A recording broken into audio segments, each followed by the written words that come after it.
မင်္ဂလာပါခင်ဗျာကျွန်တော်ကဒီနေ့သင်ခန်းစာလေးမှာဆိုရင် Excel software ထဲမှာ Hyperlink အသုံးပြုတဲ့နည်းလမ်းလေးကိုကျွန်တော်ကဒီသင်ခန်းစာလေးမှာ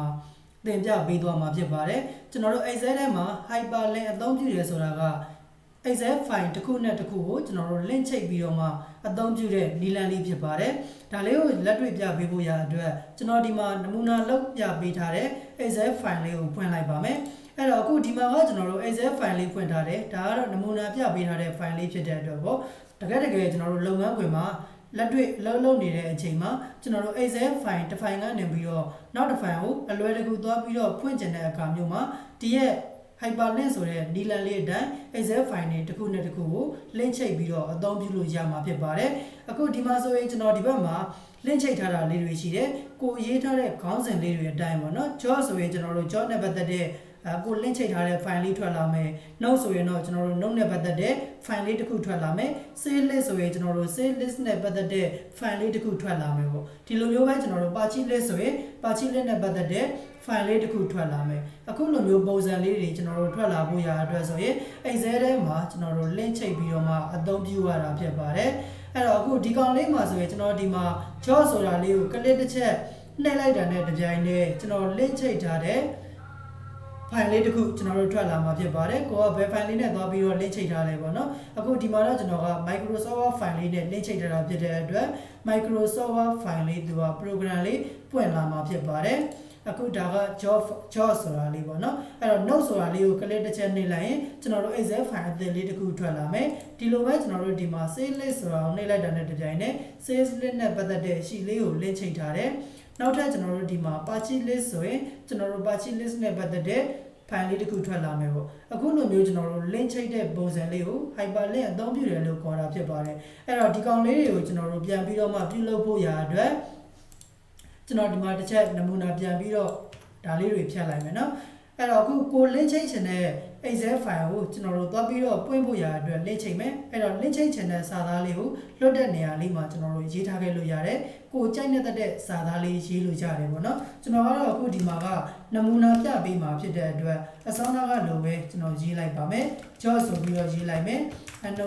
note ဆိုပြီးတော့ရေးလိုက်ပါမယ်ပြီးရင်တော့ကျွန်တော်တို့ sales list ဆိုပြီးတော့ရေးလိုက်မယ်purchase list ဆိုပြီးတော့ရေးလိုက်ပါမယ်အခုဒီမှာကျွန်တော်စာလေး၄ချောင်းရေးထားတယ်ပေါ့နော်အဲ့တော့ဒီရဲ့စာလေး၄ချောင်းမှာကျွန်တော်တို့က link သွားပြီးတော့မှတခြား Excel file တွေကိုဖွင့်ချင်တဲ့ file တွေနဲ့ link ချိတ်ချင်တာဖြစ်တဲ့အတွက်ကျွန်တော်တို့ချိတ်ချင်တဲ့စာသားလေးကိုဆက်လက်လေးပေးထားပါမယ် Hyperlink လေးချိတ်ဖို့ရာအတွက်ဆိုရင် insert တက်ထဲကနေပြီးတော့ link ဆိုတဲ့ထဲကိုကျွန်တော်တို့ဝင်ပေးရပါမယ်အဲ့တော့ link ဆိုတဲ့ထဲကိုဝင်လိုက်တာနဲ့သူကဒီမှာ insert hyperlink ဆိုတဲ့ပေါင်းလေးကျလာတယ်ဒီထဲမှာသူကချိတ်လို့ရတဲ့ပုံစံလေး၄ခုရှိပါတယ်အပေါ်ဆုံးမှာကျွန်တော်တို့ existing file watch page ဆိုတာရှိမယ်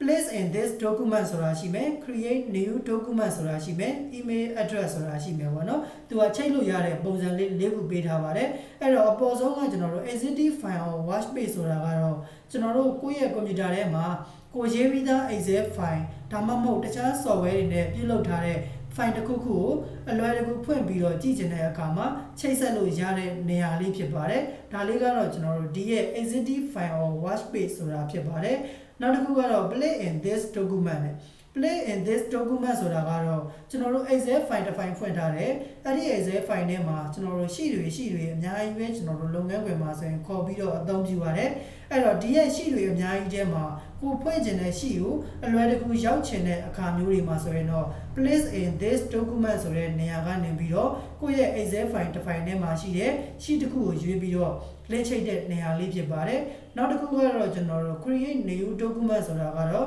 Excel file အသစ်လေးတစ်ခုကိုခေါ်ပြီးတော့မှ link ချိတ်တဲ့နေရာလေးဖြစ်ပါတယ် email address ဆိုတာတော့ကျွန်တော်တို့သိပြီးတော့အသုံးမလုပ်ဘူးပေါ့နော်အဲ့တော့အပေါ်အသုံးခုလေးကိုကျွန်တော်တို့ကောင်းကောင်းရထားတယ်ဆိုရင်တော့လုပ်ငန်းခွင်မှာကျွန်တော်တို့အဆင်ပြေမှာဖြစ်ပါတယ်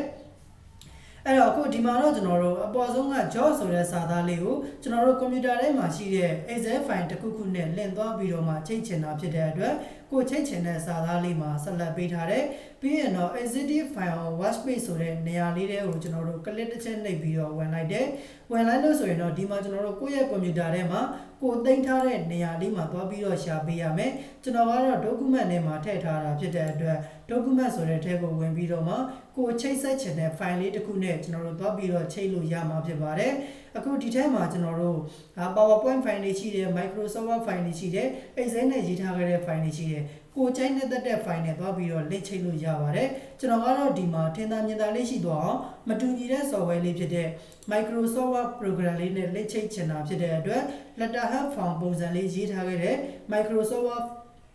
software လေးနဲ့ရေးထားခဲ့တဲ့ file လေးကိုရွေးလိုက်တယ်ပြီးရင်တော့ okay ဆိုတာလေးကိုနှိပ်လိုက်ပါမယ်နှိပ်လိုက်တာနဲ့တပြိုင်တည်းကျွန်တော်တို့ job ဆိုတဲ့စာသားလေးဟာအကြောင်းလေးနဲ့လည်းပြောင်းသွားတယ်ကျွန်တော်တို့ link ချိတ်ပြီးသားလည်းဖြစ်သွားပြီဖြစ်ပါတယ်အခုဒါဆိုရင်ကျွန်တော်တို့ link ချိတ်ထားတာဟုတ်မဟုတ်ဒီရဲ့ job job ဆိုတဲ့စာသားလေးကိုကလစ်လေးတစ်ချက်နှိပ်ကြည့်လိုက်ပါမယ်နှိပ်လိုက်တာနဲ့တပြိုင်တည်းကျွန်တော်တို့ Microsoft Word file လေးကသူ့လိုတန်းပြီးတော့ပွင့်လာပြီဖြစ်ပါတယ်အဲ့အတွက်နဲ့ကျွန်တော်တို့ဒီရဲ့ Microsoft Word file လေးကိုအမြဲတမ်းသွားပြီးတော့ဖွင့်ကြည့်ရတဲ့အခါမျိုးတွေမှာကျွန်တော်တို့အပြင်ကနေပြီးရှာစရာမလိုဘူးကျွန်တော်တို့လင်းလေးချိတ်ထားတာဖြစ်တဲ့အတွက်ကလစ်တစ်ချက်နှိပ်လိုက်တာနဲ့ကိုချိတ်ထားတဲ့ file လေးကအလွယ်တကူတန်းပြီးတော့ကျလာမှာဖြစ်ပါတယ်ဒါကိုကျွန်တော်တို့ Hyperlink အသုံးပြုနည်းလို့ကျွန်တော်တို့ခေါ်တာဖြစ်ပါတယ်ပြီးရင်နောက်ထပ်စာသားလေးတစ်ခု note ပေါ့နော်ကျွန်တော်တို့ Excel တွေရေးရင်းနဲ့စာရင်းတွေလုပ်ရင်းနဲ့ကျွန်တော်တို့ note မှတ်ချင်တဲ့အခါမျိုးတွေရှိတဲ့အခါမျိုးမှာကျွန်တော်တို့ဒီ Excel အသစ် file လေးတစ် file ခေါ်ပြီးတော့မှကိုရေးချင်တဲ့စာသား note လေးတွေကျွန်တော်တို့ရေးထားခဲ့လို့ရတယ်ပေါ့နော်ဒါကတော့ကျွန်တော်ကနမူနာအနေနဲ့ပြောပြပေးတာဖြစ်ပါတယ်အဲ့တော့ဒီရဲ့ note ဆိုတဲ့စာသားလေးကို Excel file အသစ်တစ်ခုခေါ်ပြီးတော့ link ချိတ်ချင်တာဖြစ်တဲ့အတွက် insert tab ထဲကနေပြီးတော့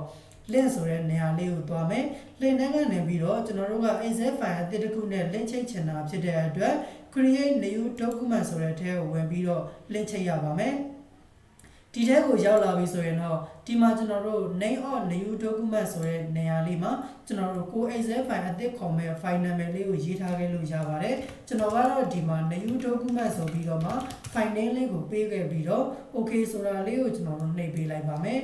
နှိပ်လိုက်တာနဲ့တပြိုင်နက်ဒီရဲ့ note ဆိုတဲ့ file လေးက Excel file အသစ်တစ်ခုနဲ့ link ချိတ်ပြီးသားလေးဖြစ်သွားပါတယ်သူ့လို Excel file အသစ်လေးပွင့်လာတယ်ပေါ့နော်အဲ့တော့ဒီကောင်လေးကိုကျွန်တော်တို့ဒီမှာ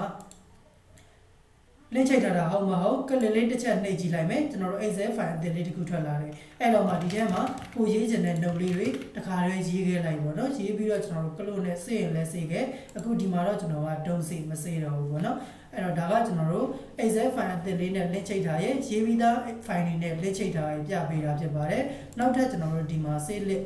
list ဆိုတဲ့နေရာလေးကိုချိန်ဖို့ရအတွက် insert ထဲကနေပြီးတော့ link ဆိုတာကိုပြန်သွားလိုက်မယ်ဒီတခါတော့ကျွန်တော်တို့ save list ဆိုတဲ့ Excel sheet လေးကို link ချိတ်ချင်တာဖြစ်တဲ့အတွက် place in this document ဆိုတဲ့နေရာလေးတွေကိုဝင်ပြီးတော့မှကျွန်တော်တို့ဒီထဲမှာကိုယ့်ရဲ့ Excel file ထဲမှာခေါ်ထားခဲ့သမျှရှိတက်တွေကိုဒီနေရာလေးမှာပြပေးပါလိမ့်မယ်အဲ့တော့ဒီထဲကနေပြီးတော့မှကိုချိတ်ချင်တဲ့ရှိလေးကိုရွေးပြီးတော့မှကျွန်တော်တို့ okay နှိပ်ပေးရပါမယ် save list ဆိုတာလေးနဲ့ link ချိန်မလို့ save list ဆိုတာလေးကိုရွေးတယ် okay နှိပ်လိုက်တာနဲ့ save list ဆိုတာလေးကိုlink ချိန်ပြီးသားလေးဖြစ်သွားပါပြီသူ့ကိုကလစ်တစ်ချက်နှိပ်လိုက်တာနဲ့တကြိုင်နဲ့ save list ဆိုတဲ့တက်လေးကိုချက်ချင်းတန်းပြီးတော့မှရောက်သွားမှာဖြစ်ပါတယ်အခုဒါဆိုရင်နောက်ထပ် party list party list လေးကို link ချိတ်ဖို့ရအတွက် link ထဲကိုပြန်ဝင်မယ် place in this document party list လေးကိုရွေးပြီးတော့မှ okay ဆိုတာလေးကိုနှိပ်လိုက်ပါမယ်ဒါဆိုရင်လည်းကျွန်တော်တို့ party list ဆိုတာလေးက link ချိတ်ပြီးသားလေးဖြစ်သွားပါပြီသူ့ကိုကလစ်တစ်ချက်နှိပ်လိုက်တာနဲ့ party list ဆိုတဲ့ sheet လေးကိုတန်းပြီးတော့မှရောက်ရှိသွားမှာဖြစ်ပါတယ်အဲ့တော့ကိုကလုပ်ငန်းခွင်မှာရှိတွေအများကြီးခေါ်ထားတယ်ကိုခေါ်ချင်တဲ့ရှိရဘယ်မှာမှမသိကျွန်တော်တို့အများကြီးပဲဆိုတော့သွားရှာရမှာတွေကျွန်တော်တို့အလုပ်ရှုပ်တဲ့အခါမျိုးတွေမှာအခုလိုမျိုးကျွန်တော်တို့ link လေးချိန်ပြီးတော့မှကိုအများတန်းခေါ်နေရတဲ့ရှိတွေကိုအများတန်းခေါ်နေရတဲ့ Excel file တွေကိုကလစ်တစ်ချက်နှိပ်ပြီးတော့အလွယ်တကူဖွင့်လိုက်လို့ရမှာဖြစ်ပါတယ်ဒါကိုကျွန်တော်တို့ Hyperlink အသုံးပြုတယ်လို့ခေါ်တာဖြစ်ပါတယ်အဲ့တော့ဒီသင်ခန်းစာလေးကအားလုံးအတွက်အရန်အကျိုးရှိလောက်မယ်လို့ထင်တယ်ကိုယ်တိုင်လက်တွေ့လိုက်ပြီးတော့မှလေ့ကျင့်ကြည့်ပေးပါအကယ်၍ကိုယ်တိုင်လေ့ကျင့်ကြည့်တဲ့အခါမှာကျွန်တော်တို့မရတဲ့နေရာလေးတွေရှိတယ်ကျွန်တော်သင်ပေးတာနားမလည်လိုက်တဲ့နေရာလေးတွေရှိတယ်ဆိုရင်လည်းကျွန်တော်ကိုပြန်ပြီးတော့ပေးမြန်ပေးလို့ရပါတယ်အခုမိတ်ဆွေကကျွန်တော်ရဲ့ YouTube channel လေးကိုအခုမှစပြီးတော့တည်ရတဲ့သူတယောက်ဆိုရင်ကျွန်တော်ရဲ့ channel လေးကိုလည်း like and subscribe လုပ်ထားပေးခဲ့ပါဦးခင်ဗျာကျွန်တော်ရဲ့ channel လေးမှာနေ့စဉ်နဲ့အမျှသင်ခန်းစာအသစ်တွေတင်တိုင်းလည်း ချက်ချင်းသိအောင်ဘေးက notification ကောင်းလောင်းလေးကိုလည်းနှိပ်ထားခဲ့ပါအောင်ခင်ဗျာ channel ထဲမှာကွန်ပျူတာနဲ့ပတ်သက်တဲ့ဘုဒ္ဓသင်ခန်းစာတွေအများကြီးပဲသင်ကြားပေးထားတာဖြစ်တဲ့အတွက်ကျွန်တော်ရဲ့ YouTube channel လေးမှာဝင်ပြီးတော့လည်းကိုကြိုက်နေတဲ့ကိုယ့်ရဲ့လုပ်ငန်းခွင်နဲ့ကိုက်ညီမှုရှိတဲ့သင်ခန်းစာလေးတွေရှိတယ်ဆိုရင်ဝင်ရောက်ပြီးတော့လေ့လာနိုင်ပါတယ်အခုဒါဆိုရင်တော့ကျွန်တော်ဒီသင်ခန်းစာလေးကိုဒီမှာပဲရှင်းထားလိုက်ပါမယ်အားလုံးအဆင်ပြေကြပါစေခင်ဗျာ